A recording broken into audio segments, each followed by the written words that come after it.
Hello and welcome. You are gaming with me, Brothgar, and this is Midieval Engineers, and I'm going to be giving you a tutorial on voxel painting. It'll be very informative for you if you have never done anything on the voxel painting sort of stuff, and you might see some more advanced skills that I'm going to be showing you here, and I'm also going to be showing you how to actually make it in such a way that is painted islands in the sky, which is what I'm building my city actually floating in midair, and then I'll have bridges and a lot of cool stuff, and I'm really looking forward to it. However, I'm going to be giving you a tutorial of how to actually make these and have them, you know, look fairly realistic like you see right here, as opposed to just kind of a big old blob that doesn't really look all that real. So, how I actually go about doing this, so I'll be showing you that is right, no, give me the, there it is.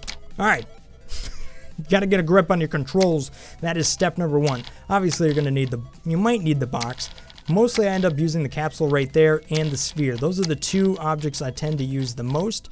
Ramp is a little bit crazy and hard to get used to. Auto level pretty much allows you to get to a place where you can, you know, put a house down. So the first and foremost thing that I want you to do is go ahead and start off with a sphere. So I go ahead and make this nice big, and if you hold down, if you actually put H, you can change the distance of how far away that is from you. So H is going to be brush settings for your voxel. Snap to grid, if you turn that off, it should just be free floating, and if you just leave it on, then it's going to kind of jerk around and base on the grid. So first off, I'm going to want you to start off just using the grid. What we're going to do is we're going to actually make a bit of an island. I'm actually going to make this back here just because I kind of want to, and we'll place it not too far from my other places here. I want to be able to actually get back there. Maybe want to make a castle. So castle likes to be high, so I'm going to put it up here. I'm going to start off with the different materials. You can actually press your little bracket keys left and right, and you will change the different materials that you're going to start off with. Now realistically, I only use grass, and then stone grass or rock grass, and then stone. Those are the three materials I use. So I'm going to start off with just grass and place that down. As you can see, I've created a nice big ball of grass, and I'm actually just going to move my character around and make a blob of grass. There you go. Nice blob of grass. Now I'm going to want to go ahead and change the material here to something like rock grass, and that's going to go ahead and change the material that it comes in contact with. And then I'm going to paint this a little bit lower, more so on the sides, because as we get from grass, you're probably it's going to get a little bit more rocky, a little bit harder for the soil to stay sticking to that grass. So you kind of want to make it more realistic there.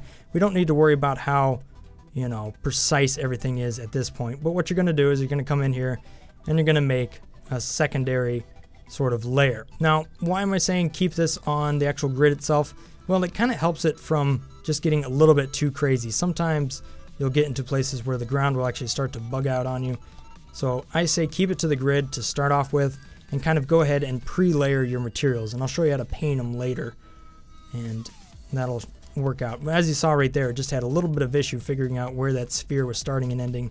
But for all intents and purposes, this does a pretty good job of just determining that right off the bat. So there you go. Now we have some grass on top and some rock grass below. Now we're going to switch this over to stone, because obviously you're not going to have any soil hanging onto the bottom side of your floating in the island here, you know. And then we're probably going to want to taper this down a little bit, kind of more like a teardrop. So I'm gonna kind of just go around. As you can see here, we're just basically layering a cake a little bit.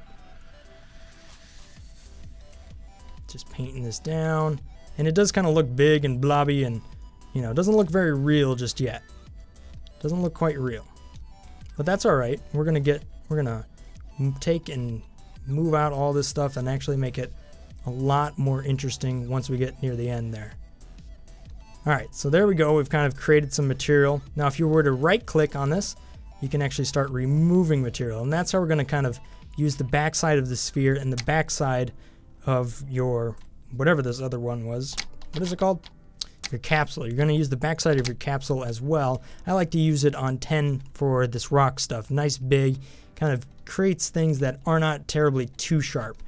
And then we'll actually reduce the size as we go down here. So first and foremost, we've created our stone. You can actually use this capsule to kind of paint in something a little bit lower, because we want to have some low stuff as well. So there you go.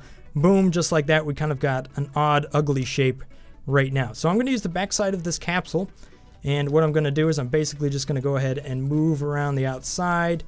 And as you can see, I'm just staying still within the kind of grid mentality. And what I'm doing is I'm just, using part of the edge here, holding on to right click, moving my character around in such a way that I'm just carving back the material. And as you can see, the material is switching back and forth between grass. It's probably in your best interest to keep that grass layer a little bit lower, a little bit smaller, because that's going to allow you to keep from having to do a little bit too much painting on the end here. So we've kind of roughed in a shape that looks a little bit more realistic. It's still pretty rough. It isn't really quite believable just yet. So now that you've kind of done some stuff on the bottom here and get rid of these rough edges, stuff like this is pretty obvious where you just kind of accidentally went a little bit too far. But that's alright, that'll get pulled out here. And then I like to come around to the top side and actually just kind of touch the same thing so that you kind of get a little bit of a ledge going on, a little bit of a cliff. Just like this. And it's not going to look real good right off the bat. That's one of those things. Alright, so there we go. We've kind of created a blob. And now I'm getting to the point where I pretty much want to get off of the snap voxel grid. This is going to give me a little bit more freedom. And now I'm going to be able to come in here and sculpt things a little bit more. And as you can see, things are a little bit more natural. The other one was kind of a rough, removal of material. And I might actually come in here at this point, and sometimes I take this and I bring it down to right around, 7 is good. 7 is good because it's going to give me a little bit sharper edges. It's less of a blunt tool. And here we go. We kind of create these little pockets. A little bit of a cliff shape. And what you're still doing here is still roughing in that shape. Trying to get rid of those parts that just don't look natural. There you go. Little parts where just little like spikes and stuff happen. That there's just a little bit too far down. Kind of work to bring that back up.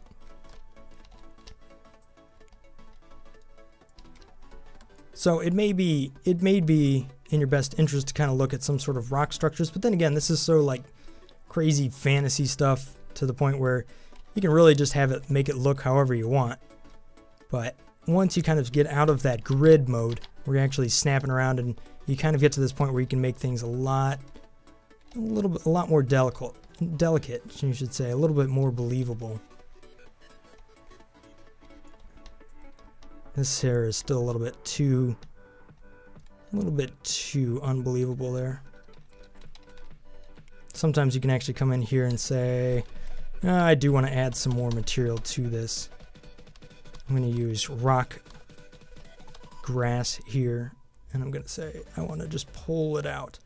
Now when you actually get out of the grid mode and we're working on bringing this stuff out, what you can really do is just be real fine, stick it underneath the surface and just start to pull it out. And you can do a little bit better job of really terraforming the surface there. See how that just looks a lot more interesting than it was before? And stuff like that, just really kind of work it so you don't have any really too sharp edges. But again, that's all in the eye of the beholder of what you really want to make. And I'm starting to like it right now. Alright, so now as you know, you do have a lot of different materials. You kind of have your grass up here, and it's in unbelievable areas. So what you're going to want to do at this point is you're going to want to bring it over to the sphere and make the sphere nice and small. Okay, so now all I got is this little sphere that is way out there. I'm going to go back use the H button to get back into my brush settings. And I'm actually going to change the distance here of how far away it is from me. I don't want it to be not terribly close, but a little bit farther away so I can actually work it. And so now what I'm going to do is I'm going to take this and I want to put the material that I want to paint onto the actual surface here. So I'm going to use stone. Actually, I might go ahead and use rock grass right here. And I'm going to put it just below the surface. And what I'm going to do is I then left click at this point, and as you can see, I'm changing that material. And what you can do is fine tune the surface here. See how I'm just bringing it out? What I'm actually doing is just bringing this just out of the surface ever so slightly, and that's starting to create a little bit of, bubbling on the surface here, starting to really make the terrain look a lot more uneven, a little bit less predictable. So something like that, you'd be like, oh, okay, I can believe that. It looks believable. And that's what I'm talking about, as actually making these islands in such a way that they are believable. Now, one thing you do want to pay attention to is when you get this sharp stuff going on right here, and I go to paint in this material, it'll affect both sides of that. It's going to affect basically everything in the radius. See, so you saw how it turned to stone up there, and it also turned to stone down here. Stuff like that you're going to have to pay attention to. But the idea is you basically take a fair amount of time, and you go around here, and you just paint what you want. And as you see, some of the natural, tendencies of actually just painting this stuff is going to cause some indifference in the surface as well. Now, you don't want to do too much of this painting stuff, which is why I said you kind of want to pre-layer things, because again, it can get to the point where things are going to, start getting some weird glitches going on. But all in all, it should be pretty much able to get, it should be able to figure itself out here after a while. But if it does get a little too glitchy, you're just going to want to save the game and come back to it, or maybe just go back and add a bunch of material and then, carve it again. At any rate, this is pretty much the process as we go on here, so I'm just going to cut to the end after I do this and maybe just do a quick little montage of me just painting here.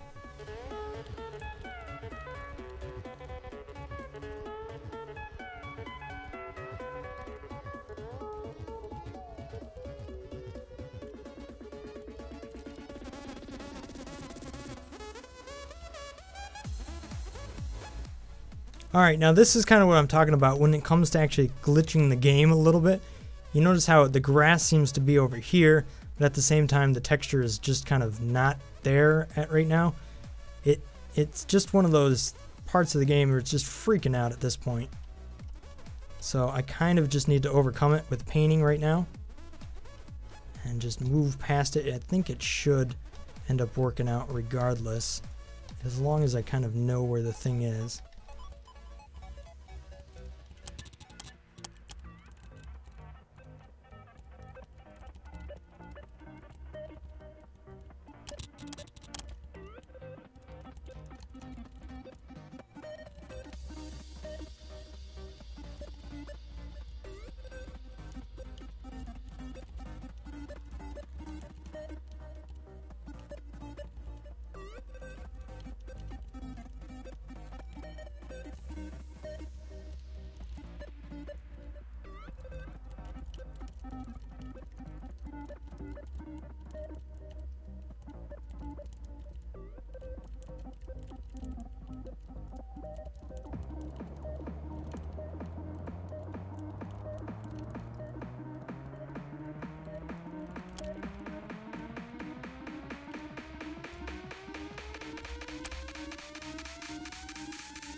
Alright, so there you have it. I pretty much did the whole bottom side right there. Took a little bit of time, but it came out all right. Now I'm going to want to switch on over here and once again just kind of take that, what's it called, the capsule, and I'm going to right click here and just kind of work it back and forth, just changing the height ever so slightly as I do this, just to kind of create a realistic kind of top of the land here, since it is a little bit rounded. And what you can do is kind of move this around in different shapes and stuff. And this is going to create some believable land up here. You kind of just do it, try not to be too aggressive with it. There you go. Something like that. And then what really sells it is when you take this and then you come in here with a couple of different different materials, as you see, like right there. And maybe I come in here where it's a little bit steeper again. You just start to sell it with different textures and stuff like that. And there you have it. So kind of the natural process of dragging this stuff around has created shapes and, you know, rough textures that are more rock-like. I mean, this here might be a little bit too obvious, so I can carve it back if I really want to. But again, you can spend as much time on this as you really want just to get it absolutely perfect. But that's the process of how I actually do it, and hopefully you found this useful, and you can, you know, maybe go out there and build your own islands in the sky, or maybe just kind of use some of this, you know, voxel texture painting or whatever you got going on here, whatever this tutorial is going to be called, as far as, you know, useful stuff for when you go to build up your own land, to build whatever it is you want to actually build on there. Thanks for watching, guys. I hope you found this informative. If you did, maybe leave a like on the way out, share it with your friends, and if this is your first time ever watching my video and you made it all the way to the end, maybe you want to consider hitting that subscribe button. I do a lot of different videos. I do a lot of stuff here on my channel, and I try to share as much as possible with you guys. So thanks for watching. Have a great day. Stay awesome, and I'll see you in the next episode. Peace. Brothgar out.